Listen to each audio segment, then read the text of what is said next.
Alright, I'm not gonna lie, I have missed this outfit.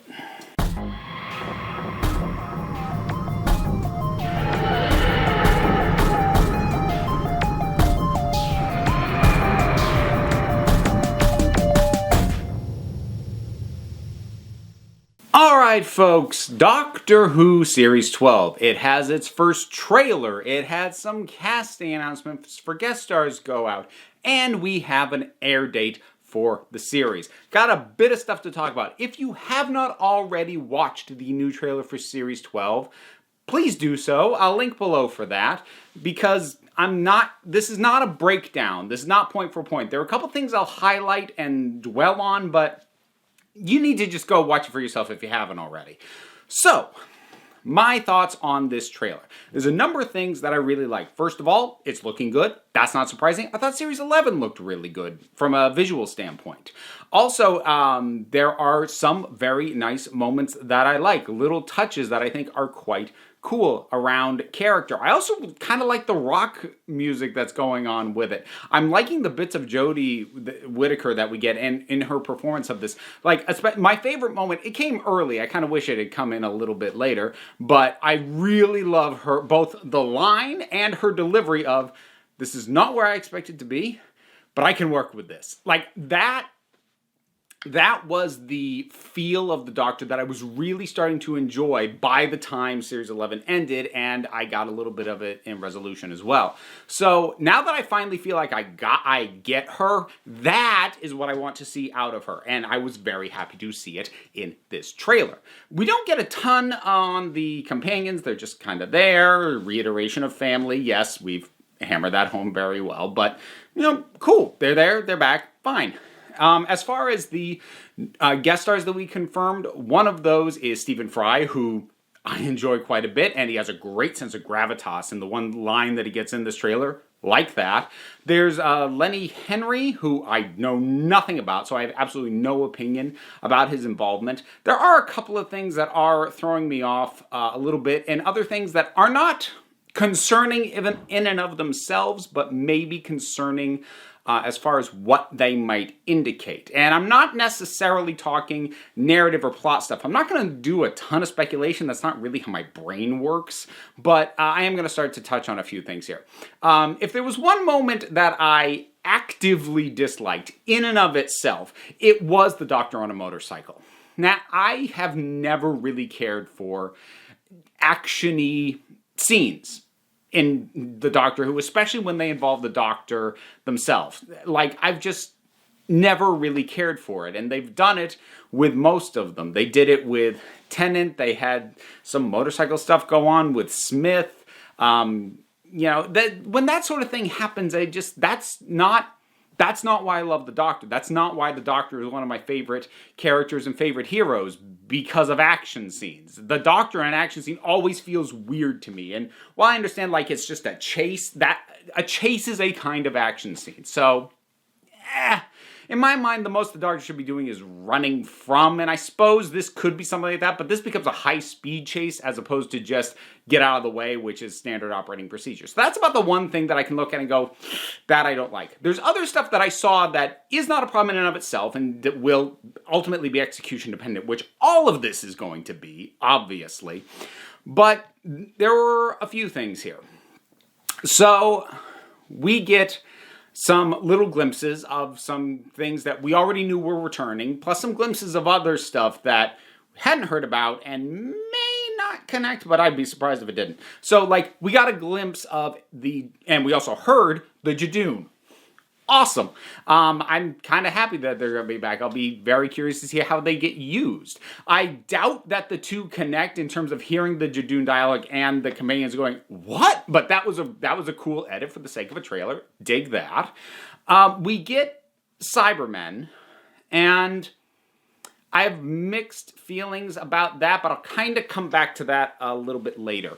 There was a neat image of, like, something coming through the door of the TARDIS, like, looking like it's kind of phasing through. It was hard to make out because it was largely just a silhouette. It looked Cyberman-ish to me. It kind of had the head outline for it, but it was hard to make out. That could be something else, but that looked like a Cyberman coming through the door, to my eye. There also was this really quick glimpse of, honestly, what looked a lot like the Arachnos Queen from Runaway Bride. Now, I'm on the record as not being a very big fan of the Arachnos at all, but a lot of that came down to the campiness of the performance. So that may not be in play this time. And as far as why I think it looks similar, it's very similar design. It's a very quick look. It's only the head, but it's not just that the makeup and the general design and the eyes and the teeth look similar. It's also in the performance, because doing that kind of thing that the Arachnos was doing. So I feel like that's there. My suspicion, and this is about the one bit of plot speculation I'll make, it may not be Arachnos strictly speaking. It might be some kind of offshoot or related species, because we do see what looks like a giant scorpion, which makes me slightly nervous, but not because it's a bad thing in and of itself, but because it immediately rang a bell of Arachnids in the UK, which was the episode I liked the least in Series 11. But, you know, that's just ringing the bell of something I don't like. I have no reason to believe that they're related. And also, the giant spiders just in and of themselves were not the problem with that episode. So that's baggage I need to move on from. But I do wonder if this Arachnos Queen, instead of being a queen of spiders, is like a scorpion variant of the Arachnos. That's sort of my one thought as far as that goes. If only because it would feel like way too many insect or spider, and I know spiders and insects are different things, but like way too many different creepy crawly kind of things going on in a series that I believe is only 10 episodes. So it would be weird to me if those were two separate things, both banking on that kind of imagery. I would expect them to be in the same episode. So, backing up, and, well, no, not quite yet, because I was going to start talking about why the Cyberman thing has me a little but there's other factors that play into that. So, we got a premiere date for the new season. Series 12, the first episode is going to air on New Year's Day. Now, it needs to be stressed, this is not a special. We had a New Year's special last year with, not last year, technically, the beginning of this year, with Resolution. Now, what this is going to be is, it is going to be the start, actually, I believe it has been confirmed, the first part of a 2-part episode, and then the series continues after that. I don't know if it's been confirmed one way or the other. I could not find if they have confirmed that subsequent episodes will also air on Wednesdays, because that would be a week after the initial one airs, or if only the premiere is on a Wednesday and then it's going to slide into the Sunday slot that it had before. I couldn't find confirmation on that. If somebody else has found it, link it below. I'll pin it in the comments. But yeah, I couldn't find that either way. It doesn't really impact me other than trying to figure out my shooting schedule going into 2020. But yeah, so the lack of a special in and of itself, not the end of the world to me. I kind of like that the specials exist, even though I don't especially like the Christmas specials in particular. Most of them just really didn't do much for me. But I kind of always liked that there was a special in between series. There was something to keep, tide us over, sort of a fun holiday tradition. And it now feels like that's completely gone. And that does bum me out a little bit, I won't lie. But I'm not heavily invested in that as a concept, as an idea. So here's where I'm nervous and why I brought up the Cybermen in relation to that. Series 11, which I have very mixed feelings about on it. And if you're curious about what those are, or if you don't know or you don't remember, I did a whole video on it.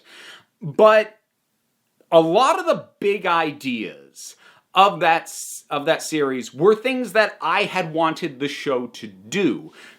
All standalone episodes, no overarching story connected by some mystery element that kept getting said over and over and we didn't find out what it was till the finale. That entire structure to the series overall was gone. A year without returning villains. There were none in Series 11. We had them in the special, but that is kind of detached and disconnected from that. These were all fairly bold alterations. And while I feel that Series 11 was very mixed, I don't think any of those decisions were the cause of any of the issues, that, at least that I personally had about the series. So it makes me nervous going into Series 12 that we have way more returning villains. We're getting a 2-parter as an opener, and there were little things in the trailer that really felt like they were hinting at a larger story, like the idea that someone is hunting the Doctor. That doesn't feel like a one-episode story. That feels like something you stretch over a season arc. Now, that last one is the most tenuous. That is literally just me getting a vibe. But here's why all that makes me nervous. Regardless of how the actual execution of it is, and all this may turn out to be for the best, I can't help but get nervous around the optics of so many elements that Series 11 made the decision to, no, we're going to build something without those elements, at least to start, is bringing nearly all of them back in the very next series. That has the look and feel of going, well, we completely screwed that up, bring back everything we left behind. And again, I'm not a huge fan of Series 11, but those things weren't my issue with Series 11. And if they're bringing, and again, they may not be bringing those things back to try and quote-unquote fix things. They may be bringing them back for more legitimate reasons, but the fact that they're all coming back right away, it can't help but look like a very reactive move, a very reactionary move of going, okay, so maybe, we could have done better, so let's just bring everything back. And that, if that is the attitude, which again, I don't know, but if it is, that's fixing the wrong problems. And this is not me saying that I wouldn't have wanted those things reintroduced at any point. That's not me saying I never wanted to see a two-parter again. That's not me saying I never wanted to see characters like the Cybermen again. But, again, all flooding back the very next series, the optics of that make me nervous. And I know some people are going to get very declarative about what that means. I'm not, because we don't know, but I will grant it can have the look of behind-the-scene teams kind of shrugging and scrambling to a certain extent. So, like, the return of the Jadun or even the Rachnos, like, I'm totally down with, because if they're going to start bringing back recurring villains, I would like them to bring back the ones that haven't been run into the ground. If they wanted to go back to classic Doctor Who, I've been calling for the return of Omega for friggin' ever, but there are plenty of others. There are even some that the new series has dropped references to, like the Draconians. Bring them back! But instead, in the special, we got Daleks, and now we're right back to Cybermen again, the second most used recurring villain. It just... Again, my final judgment will hinge on what the story ends up being and what the execution is. But just telling me, oh, look at all this stuff we brought back, makes me go, you're trying too hard to please me. And I'm not going to say it's not enough, but it's not endearing. It makes me doubt the strength of your conviction in what you're doing. And I really, really hope that it is just one of those cases where they are making, a creative decision. We have a really good story to do with the Cybermen, or we definitely have a story that needs 2 parts. And those are the reasons behind bringing these things back. I hope that is the case, deeply. But I would be kind of sticking my head in the sand if I didn't acknowledge the fact that the optics of this don't point in a direction I love. But again, they only point in that direction. It's not definitive. There's a dog hacking up on the floor right now. I'm leaving that in because I'm too lazy to edit. But, whatever the motivation behind this is, that's just how my brain works. And that's not me going, I hope Series 12 fails. No, I don't. I want it to be good. I want it to be great. This is still my favorite show. I want it to be good. I will always want it to be good. But I've also got the kind of brain that immediately zeroes in on the things that might point to a problem. That's how my head functions. I can't help it. So I really hope I haven't brought people down with my thoughts on this, because overall, I think it was a pretty good trailer. And like so many things, the things that I'm seeing that are making me go, I feel like might only be exclusive to me and my head and the way my friggin' brain works. So my apologies for dumping that on all of you, but you want to know my thoughts? Those are my thoughts. So, Series 12 trailer. Have you seen it? What do you think about it? Whatever your thoughts are, drop something down in the comments and let's talk about it. There's other stuff to do as well. You can support me on Patreon, and there's all the other buttons as well. Links, etc., merch. Click on stuff. It'll take you places, or don't. You don't have to, because at the end of the day, you're the council. I'm just running the meetings. And until next time, this council is adjourned. don't forget to click below and subscribe to the official Council of Geeks YouTube channel. I'm sorry I couldn't help myself.